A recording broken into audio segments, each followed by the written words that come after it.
الحمد للہ رب العالمین والصلاة والسلام علی سید الانبیاء والمرسلین اما بعد فاعوذ باللہ من الشیطان الرجیم بسم اللہ الرحمن الرحیم۔ الحمدللہ تدبر قرآن میں سورہ بقرہ کی تفسیر چل رہی ہے اور کل آپ کی خدمت میں تقریباً سورہ بقرہ کی 56 آیت تک تفسیر کا شرف حاصل ہوا تھا۔ مسئلہ یہ چل رہا تھا کہ موسیٰ علیہ السلام جب کوہ طور پر تشریف لے گئے تو پیچھے سے آپ کی قوم نے بچھڑے کو معبود بنا لیا تھا، اور اس پر اللہ تبارک و تعالیٰ نے انہیں حکم ارشاد فرمایا کہ تم ایک دوسرے کو قتل کرو۔ تو وہ گروہ جو اس شرک میں شریک نہیں تھا انہیں یہ حکم ہوا تھا کہ ان لوگوں کو قتل کیا جائے جو شرک میں مبتلا ہو گئے تھے۔ جب یہ معاملہ ختم ہوا تو موسیٰ علیہ السلام اپنی قوم میں سے تقریباً 70 افراد جو بہت ہی نیک پرہیزگار تھے انہیں لے کر طور پر تشریف لے گئے تاکہ اللہ تبارک و تعالیٰ کی بارگاہ میں معذرت کریں، اپنا عذر بیان کریں اور اللہ تبارک و تعالیٰ کے سامنے ندامت کا اظہار کریں۔ تو یہی ہماری 56ویں آیت کا مضمون تھا کہ وَإِذْ قُلْتُمْ، اور یاد کرو جب تم نے کہا یا موسیٰ، اے موسیٰ، لن نؤمنا، ہم ہرگز ایمان نہیں لائیں گے، لکا، آپ پر، حتی نر اللہ جہرتاً، یہاں تک کہ ہم اللہ تعالیٰ کو واضح طور پر نہ دیکھ لیں۔ فَأَخَذَتْكُمُ الصَّاعِقَةُ وَأَنْتُمْ تَنظُرُونَ، تو تمہیں ایک کڑک نے پکڑ لیا حالانکہ تم دیکھ رہے تھے۔ ثُمَّ بَعَثْنَاكُم مِّن بَعْدِ مَوْتِكُمْ، پھر ہم نے تمہیں اٹھایا، زندہ کیا تمہارے مر جانے کے بعد، لَعَلَّكُمْ تَشْكُرُونَ، تاکہ تم شکر گزار ہو جاؤ۔ تو یہ معاملہ آپ کی خدمت میں عرض کیا تھا کہ جب یہ وہاں پر پہنچے تو انہوں نے تمنا کا اظہار کیا کہ ہم اللہ تعالیٰ کا کلام سننا چاہتے ہیں، تو موسیٰ علیہ السلام نے ان کو کلام سنوایا اور پھر انہوں نے یہ مطالبہ کیا کہ ہم یہ چاہتے ہیں کہ سامنے اللہ تبارک و تعالیٰ کو دیکھیں۔ تو ان کی اس تمنا کے اوپر اور پھر اس کے ساتھ یہ مطلب ایک دھمکی آمیز جملہ کہ جب تک ہم اللہ تعالیٰ کو واضح طور پہ نہیں دیکھ لیتے ہم آپ پر ایمان لے کر نہیں آئیں گے، یہ قابل گرفت ہوا اور اللہ تعالیٰ نے ان کو موت دے دی۔ اس پر موسیٰ علیہ السلام نے اللہ کی بارگاہ میں عرض کی کہ یا رب کریم، اگر یہ مرے رہے تو جب میں قوم کی طرف واپس جاؤں گا اور قوم کو بتاؤں گا کیسا معاملہ ہوا ہے تو پھر وہ آئندہ مجھ پر کبھی بھی اعتماد نہیں کریں گے، اور ہر معاملے میں اس طرح ان کو شبہ ہوگا کہ شاید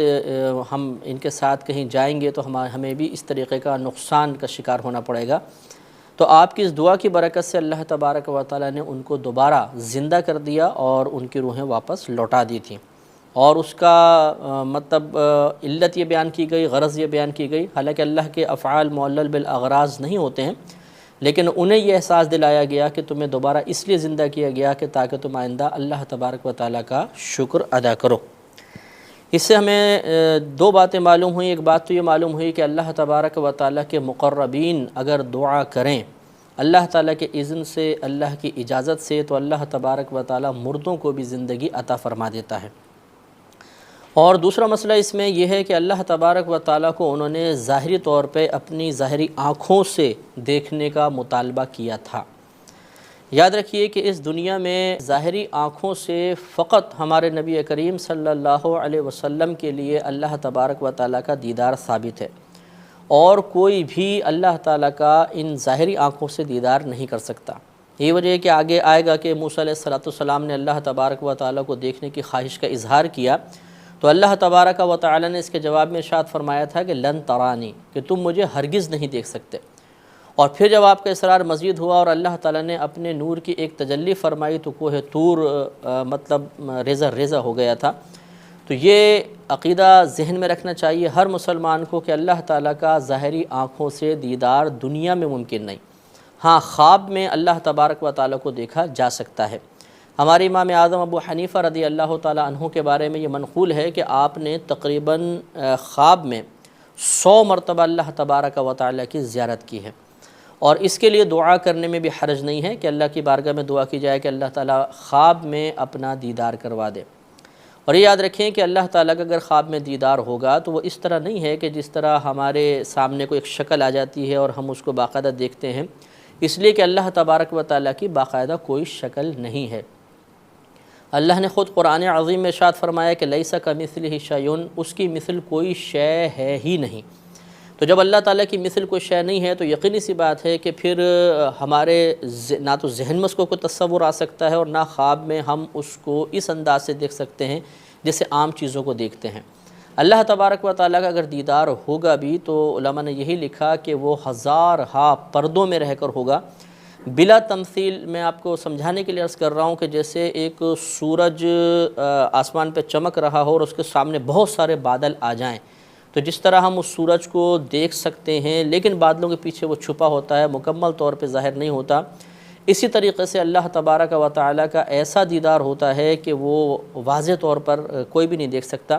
اس لیے کہ اللہ تعالیٰ کے نور کی تجلی برداشت کرنا یہ انسان کے بس کی بات نہیں ہے، نہ وہ ظاہری آنکھوں سے اس تجلی کو برداشت کر سکتا ہے اور نہ خواب میں ممکن ہے، لہٰذا ہزارہا پردوں میں رہ کر اللہ تبارک و تعالیٰ اپنا دیدار کرواتا ہے۔ ہاں یہ ضرور ہے کہ اچھا اب یہ جو انہوں نے خواہش کا اظہار کیا تھا، انہوں نے اپنی ظاہری آنکھوں سے اللہ تبارک و تعالیٰ کو دیکھنے کی تمنا کی تھی، تو فقط یہ اس کی تمنا کرنا قابل گرفت نہیں تھا، اصل میں ان کے لیے قابل گرفت جو بات بنی وہ ایک دھمکی آمیز لہجہ تھا، ایک بلیک میلنگ بھی آپ اس کو کہہ سکتے ہیں کہ ہم آپ پر اس وقت تک ایمان لے کر نہیں آئیں گے جب تک اللہ تعالیٰ کو اپنی ظاہری آنکھوں سے نہ دیکھ لیں۔ تو یہ ایمان نہ لانے کی جو قید لگائی یہ بارگاہ الہی میں قابل گرفت رہی اور ان کے اوپر یہ وقتی طور پہ ایک عذاب نازل ہوا۔ اور یہ بات ضرور یاد رکھیے کہ بروز قیامت ہر مسلمان اللہ تبارک و تعالیٰ کا اپنی ظاہری آنکھوں سے دیدار کرے گا۔ یہاں چونکہ ضمناً بات آ گئی ہے تو میں تھوڑی سی بات عرض کر دیتا ہوں، یہ بخاری اور مسلم کی روایات میں واضح طور پہ موجود ہے، نبی کریم صلی اللہ علیہ وسلم نے ارشاد فرمایا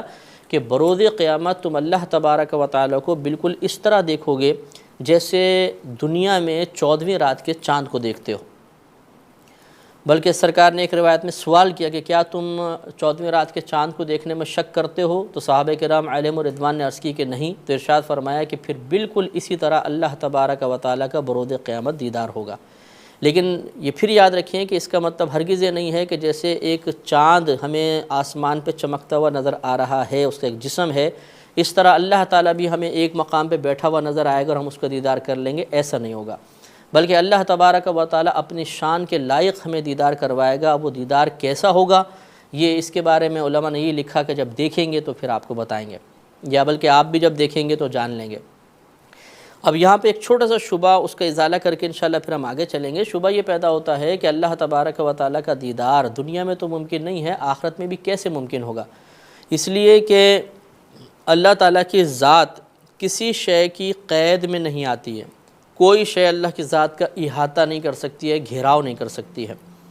جب آنکھ کسی چیز کو دیکھتی ہے تو اس کا گھیراؤ کر لیتی ہے، جیسے ابھی آپ مجھے مثلاً اسکرین پہ ملاحظہ کر رہے ہیں تو آپ کی آنکھ پورا جتنا میرا وجود نظر آ رہا ہے اس کا احاطہ کر رہی ہوگی۔ تو اللہ تبارک و تعالیٰ کا اگر دیدار ممکن ہو تو لازم آئے گا کہ ہماری آنکھ اللہ تعالیٰ کی ذات کا احاطہ کر لے، اور ذات باری تعالیٰ کا احاطہ کبھی بھی نہیں ہو سکتا۔ تو پھر بظاہر ان دو باتوں میں ٹکراؤ پیدا ہو گیا۔ اس کا جواب یہ ہے کہ دیدار یا زیارت یا دیکھنا دو طرح کا ہوتا ہے۔ ایک ایسا ہوتا ہے کہ آنکھ جس چیز کو دیکھ رہی ہے مکمل طور پہ اس کا احاطہ کر لیتی ہے، جیسے آپ کا اس وقت مجھے دیکھنا، اور ایک دیدار اس طرح ہوتا ہے کہ آنکھ دیکھ رہی ہوتی ہے لیکن شے کا مکمل طور پہ گھیراؤ نہیں ہو رہا ہوتا۔ مثال کے طور پر آپ ایک کاپی لیں، اس کو بالکل آنکھ کے اس طرح قریب کر کے لگا لیں، اب وہ کاپی آپ کو نظر آ رہی ہے لیکن آنکھ اتنی جگہ کا احاطہ کر رہی ہے جو کاپی کا حصہ آنکھ کے سامنے ہے، باقی پوری کاپی اس احاطے سے باہر ہے۔ تو اسی طرح اللہ تعالیٰ کا دیدار ہوگا کہ آنکھ دیکھ بھی رہی ہوگی اور احاطہ ذات باری تعالیٰ بھی نہیں ہو رہا ہوگا۔ آگے اللہ تبارک و تعالیٰ نے ارشاد فرمایا وَظَلَّلْنَا عَلَيْكُمُ الْغَمَامَ وَأَنزَلْنَا عَلَيْكُمُ الْمَنَّ وَالسَّلْوَىٰ، اور ہم نے تم پر بادلوں کا سایہ کیا اور نازل کیا تم پر من اور سلوہ۔ معاملہ یہ ہوا کہ جب فرعون ہلاک ہوا اور موسیٰ علیہ السلام اور آپ کی قوم کو نجات ملی تو ملک شام پر ایک قوم تھی عمالقہ، وہ غالب ہو گئی۔ تو اللہ تبارک و تعالیٰ کی طرف سے حکم نازل ہوا کہ اس قوم سے جہاد کیا جائے، لہذا موسیٰ علیہ السلام اپنی قوم کو لے کر اس جانب بڑھے تاکہ اس سے جہاد کریں۔ جب شام کے قریب پہنچے تو اس قوم عمالقہ کے بارے میں معلوم ہوا کہ ان کی قوت بہت زیادہ ہے اور وہ جنگ وغیرہ کی بہت مہارت رکھتے ہیں، تو اس وقت بنی اسرائیل کے قلب پر خوف پیدا ہوا اور انہوں نے جہاد سے صاف انکار کر دیا۔ ایسی صورتحال میں اللہ تبارک و تعالیٰ نے انہیں ایک وادی تہ تھی جو تقریباً 18 میل کے فاصلے پر پھیلی ہوئی تھی، اس میں بھٹکنے کے لیے چھوڑ دیا۔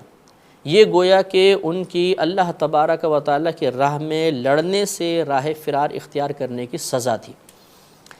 اور ایسا خطرناک یہ معاملہ ان کے ساتھ ہوا کہ یہ مطلب رات میں سفر کرتے تھے، دن میں آرام کرتے تھے۔ جب یہ رات میں پورا سفر طے کر کے صبح جاگتے، یعنی صبح لیٹتے، تو پھر یہ دیکھتے کہ وہ اسی مقام پر پہنچے ہوئے ہیں جس مقام سے یہ چلے تھے۔ گویا کہ اس طریقے سے یہ مسلسل بھٹکتے رہے اور تقریباً بہت عرصے تک یہ ایسا معاملہ ہوتا رہا، اور اس وادی میں کوئی سایہ بھی نہیں تھا، کوئی معقول غذا بھی نہیں تھی، اور یہ بہت ہی شدید اذیت اور تکلیف میں مبتلا ہو گئے۔ اس وقت پھر انہوں نے نادم ہو کر موسیٰ علیہ السلام کی بارگاہ میں عرض کی کہ آپ اللہ کی بارگاہ میں دعا کریں کہ اللہ تعالی ہمیں اس عذاب سے نجات عطا فرمائے۔ پھر موسیٰ علیہ السلام نے اللہ کی بارگاہ میں دعا کی اور کھانا اور پانی طلب کیا۔ تو پانی کی سبیل تو یہ بنی کہ موسیٰ علیہ السلام کو حکم ہوا کہ آپ اپنا عصائے مبارکہ ماریں تو اس سے پانی کے چشمے جاری ہوں گے، جس کا تذکرہ آگے بھی آئے گا۔ تو موسیٰ علیہ السلام نے اپنے عصائے مبارکہ مارا تو پتھر سے چشمے جاری ہو گئے، تو پانی کا مسئلہ حل ہوا۔ لباس کا معاملہ یہ لکھا ہے مفسرین نے کہ ان کا لباس خود بخود بڑھتا رہتا تھا اور بوسیدہ نہیں ہوتا تھا۔ یہ بھی موسیٰ علیہ السلام کا ایک معجزہ تھا کہ ان کے بچے جو لباس پہنتے تھے، جیسے جیسے بچہ بڑھتا تھا ویسے ویسے لباس بھی بڑھتا چلا جاتا تھا اور وہ لباس بوسیدہ یا پرانا نہیں ہوتا تھا۔ اور کھانے پینے کے معاملے میں اللہ تبارک و تعالیٰ نے ایک تو من نازل فرمایا۔ من ایک ذائقے دار مادہ تھا جو شبنم کی طرح صبح جب یہ جاگتے تو درختوں کے پتوں پہ جمع ہو جاتا تھا، تو یہ اس کو اتار کے کھاتے تھے تو بڑا شیریں اور بڑا ذائقے دار تھا۔ اور سلوہ سے مراد بٹیر یا اس کی مثل ایک پرندہ ہے۔ اس کے بارے میں دو روایات ہیں کہ ایک تو یہ کہ وہ بھنا ہوا ہی آسمان سے آیا کرتا تھا اور یہ اس کو کھا کر اپنا گزارا کرتے تھے، اور ایک روایت کے مطابق کہ وہ ایسے بٹیر کی نما پرندے آ کے گرتے تھے جن کو یہ پکڑ لیا کرتے تھے اور پھر بھون کر کھاتے تھے۔ اس طرح اس کے بارے میں اللہ نے ارشاد فرمایا وَظَلَّلْنَا عَلَيْكُمُ الْغَمَامَ، اور ہم نے تم پر بادل کا سایہ کیا، اور یہ سایہ کا انتظام بھی ہوا کہ اس وادی میں بادل اوپر آ گئے اور ان کو سایہ ہو گیا۔ آپ یہ غور فرمائیں کہ اتنی نافرمانی کے باوجود، اللہ تبارک و تعالیٰ کے احکامات سے راہ فرار اختیار کرنے کے باوجود، پھر جب موسیٰ علیہ السلام نے ان کے لیے دعا کی تو اللہ تعالیٰ کی رحمت ان کی طرف متوجہ ہوئی اور اس قسم کے ان کو انعامات عطا کیے گئے کہ ان پر سایہ بھی ہو گیا،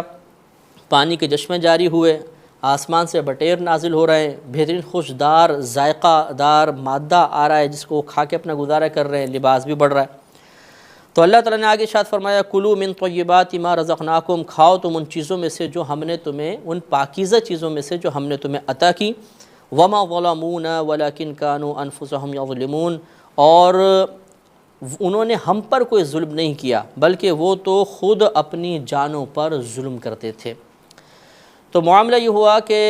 جب ان کے پاس یہ بٹیر آنا شروع ہوئے تو انہوں نے اس کو جمع کرنا شروع کر دیا، حالانکہ اللہ تعالیٰ کی طرف سے حکم یہ تھا کہ جتنا نازل ہو اتنا کھا لیں، اس کے علاوہ جمع نہ رکھیں، لیکن ان میں حرص اور لالچ بڑھی اور انہوں نے اس کو جمع کرنا شروع کیا تو اس سے وہ سڑ گیا، خراب ہو گیا۔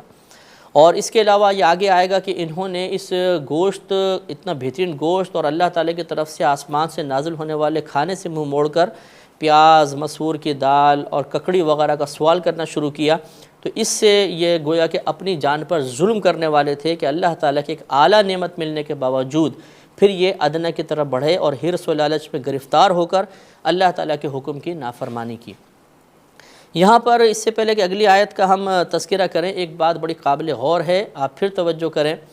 کہ انہوں نے اللہ تبارک و تعالیٰ کی لگاتار نافرمانیاں کیں، اس کے باوجود جب موسیٰ علیہ السلام نے ان کے لیے دعا کی تو اللہ تعالیٰ نے ان پر کرم نوازی فرمائی اور دنیاوی نعمتوں کے دروازے ان پر کھول دیے۔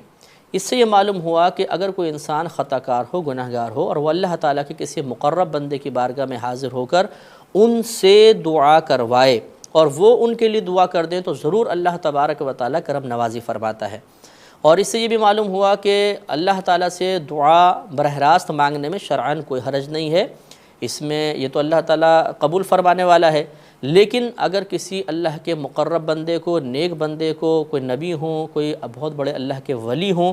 کوئی نیک پرہیزگار شخص ہے، اس سے دعا کروائی جائے تو قبولیت کا زیادہ امکان ہوتا ہے۔ جتنے عرصے یہ وادی طے میں بھٹکتے رہے، یہ بات ناممکن ہے کہ انہوں نے اللہ کی بارگاہ میں ندامت کا اظہار نہ کیا ہو اور دعا نہ کی ہو، لیکن وہ مقبول نہ ہوئی۔ اب جب انہوں نے موسیٰ علیہ السلام کی بارگاہ میں آ کے عرض کی اور موسیٰ علیہ السلام نے عرض کی، تو اللہ تعالیٰ نے ان پر کرم نوازی فرمائی۔ اور اس قرآن میں کہیں یہ بیان نہیں ہوا کہ اللہ تعالیٰ نے یوں فرمایا ہو کہ اے موسیٰ آپ ان کے لیے کیوں دعا کر رہے ہیں، انہیں کہیں کہ یہ مجھ سے براہ راست دعا کریں۔ تو گویا کہ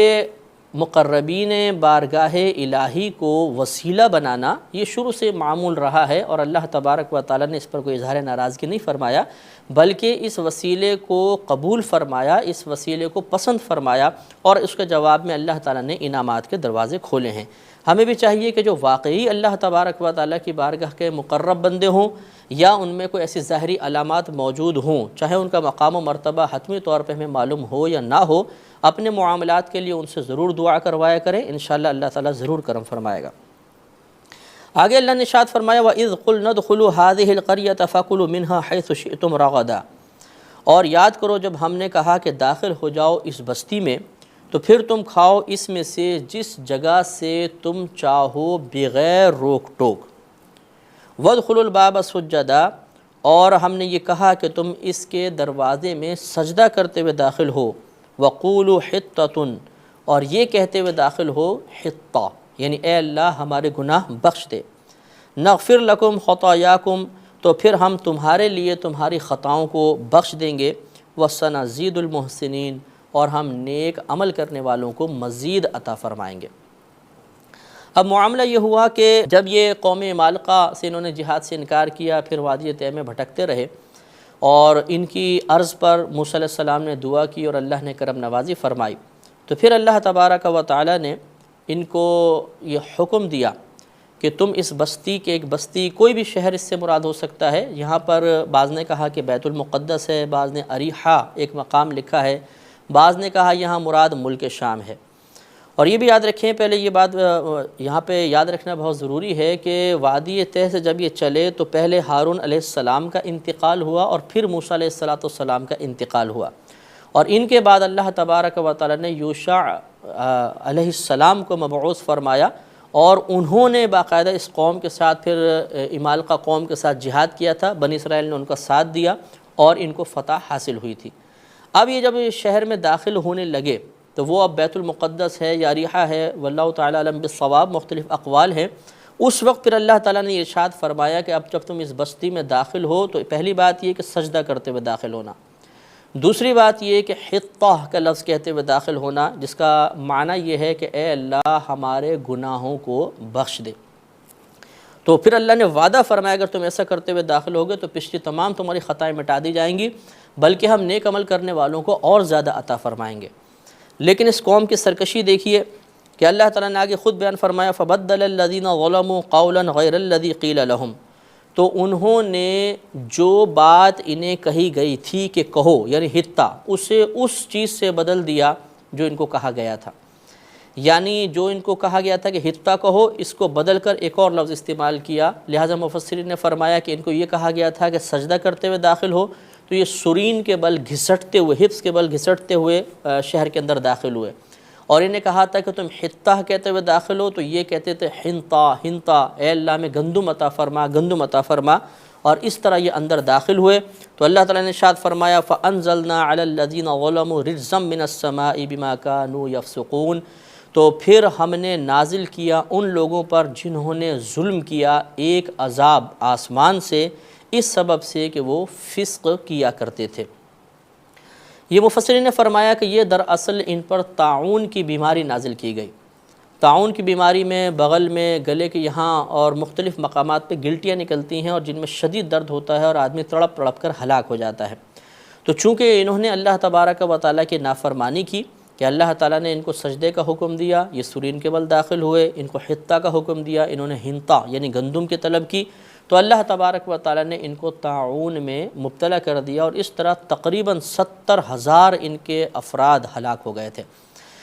اور کہا یہ گیا ہے کہ ان میں جو بڑے تھے، ایک تو تھی چھوٹی نسل، دوسری نسل ان میں کچھ نمازی تھے، عبادت گزار تھے، وہ بچ گئے تھے، اور باقی جتنے بڑے تھے ان کے آباء و اجداد اس وقت وہاں موجود تھے، وہ سب کے سب ہلاک کر دیے گئے۔ اور قابل غور بات یہ ہے کہ اللہ تعالیٰ نے ارشاد فرمایا تو نازل کیا ہم نے ان لوگوں پر جنہوں نے ظلم کیا ایک عذاب آسمان سے۔ تو معلوم یہ ہوا کہ ظلم کئی طرح کا ہوتا ہے۔ ایک ظلم تو ایسا ہوتا ہے کہ ہم کسی اور پر کرتے ہیں، اپنے علاوہ کسی انسان پر یا کسی جانور وغیرہ پہ کرتے ہیں، اور ایک ظلم خود اپنی جان پر ہوتا ہے، اور وہ اپنی جان پر ظلم کا معنی ہوتا ہے اللہ تبارک و تعالیٰ کی نافرمانی کرنا، جان بوجھ کر اس کی اطاعت سے روگردانی کرنا۔ اب یہ بھی اللہ تبارک و تعالیٰ کا بڑا کرم ہے کہ اللہ تعالیٰ نے اس قوم پر تو فوراً عذاب نازل فرمایا، اجتماعی عذابات آئے، لیکن کرم نوازی یہ ہے کہ ہماری قوم پر، یعنی اس امت پر جو نبی کریم صلی اللہ علیہ وسلم کی امت ہے، اس پر کبھی بھی اجتماعی عذاب نازل نہیں ہوگا۔ ہم اس سے محفوظ رکھے گئے ہیں، حالانکہ ہمارے ہاں بہت بڑی بڑی نافرمانیاں ہوتی ہیں، لیکن یہ ہمارے نبی کریم صلی اللہ علیہ وسلم کی کرم نوازی ہے۔ اللہ تعالی ہمیں اس کرم نوازی کا احسان ماننے اور شکر گزاری کرنے کی توفیق عطا فرمائے۔ تو اس سے یہ بھی معلوم ہوا کہ جب کوئی اللہ تعالیٰ کی نافرمانی میں مبتلا ہوتا ہے تو اللہ تعالیٰ غضبناک ہوتا ہے، اور پھر بعض اوقات آسمان سے عذاب نازل ہوتا ہے، اور بسا اوقات اللہ تبارک و تعالیٰ دنیا میں فوری گرفت نہیں فرماتا بلکہ آخرت میں گرفت فرمائے گا۔ وَإِذِ اسْتَسْقَىٰ مُوسَىٰ لِقَوْمِهِ فَقُلْ نَضْرِب بِّعَصَاكَ الْحَجَرَ، اور یاد کرو کہ جب طلب کیا موسیٰ علیہ السلام نے اپنی قوم کے لیے پانی، فَقُلْنَا، تو ہم نے کہا، اِضْرِب، آپ ماریے، بِعَصَاكَ الْحَجَرَ، اپنی عصا کے ساتھ پتھر کو۔ یہ وہی وادی تہ کا معاملہ ہے کہ جب وہاں پہ وہ بھٹکتے رہے اور شدید قسم کی پیاس لگی تو انہوں نے اللہ کی بارگاہ میں ندامت کا اظہار کیا اور موسیٰ علیہ السلام سے درخواست کی کہ آپ اللہ کی بارگاہ میں دعا کریں کہ اللہ تعالی ہمیں پانی عطا فرمائے۔ اس وقت پھر موسیٰ علیہ السلام نے اپنی قوم کے لیے بارگاہ الہی میں پانی کی طلب فرمائی، تو اللہ تعالیٰ نے حکم فرمایا کہ آپ اپنا عصائے مبارکہ فلاں پتھر پر ماریے۔ فَانْفَجَرَتْ مِنْهُ اثْنَتَا عَشَرَةَ عَيْنًا، تو جاری ہو گئے اس پتھر سے 12 چشمے۔ جیسے کہ آپ کو پہلے بتایا تھا کہ جب موسیٰ علیہ السلام فرعون سے بچنے کے لیے اپنی قوم کو لے کر دریا کی طرف نکلے تھے تو وہاں پر بھی عصا مبارکہ مارا تھا اور اس دریا میں 12 راستے جاری ہو گئے تھے۔ اسی طریقے سے یہاں پر بھی آپ نے ایک پتھر پر مارا تو 12 چشمے جاری ہو گئے، کیونکہ آپ کی قوم کے اندر 12 قبیلے تھے۔ اللہ نے ارشاد فرمایا قد علم کل اناس مشربہم، پھر بے شک جان لیا ہر گروہ نے اپنا پینے کا مقام۔ یا تو اس طرح تھا کہ نشاندہی کر دی گئی بھئی اس قوم کا یہ ہوگا، اس قوم کا یہ ہوگا، یا اس قوم کا یہ ہوگا، یا کوئی بظاہر ایسی علامت نظر آ گئی کہ جس سے ہر قوم نے اپنے پینے کے مقام کو پہچان لیا۔ آگے اللہ نے ارشاد فرمایا کلوا واشربوا من رزق اللہ، تم کھاؤ اور پیو اللہ تبارک و تعالیٰ کے رزق میں سے، ولا تعثوا فی الارض مفسدین، اور زمین میں فساد کرتے ہوئے نہ پھرو۔ تو انشاءاللہ اس تھوڑی سی آیت کی وضاحت ہم اگلے پروگرام میں کریں گے۔ وآخر دعوانا ان الحمد للہ رب العالمین۔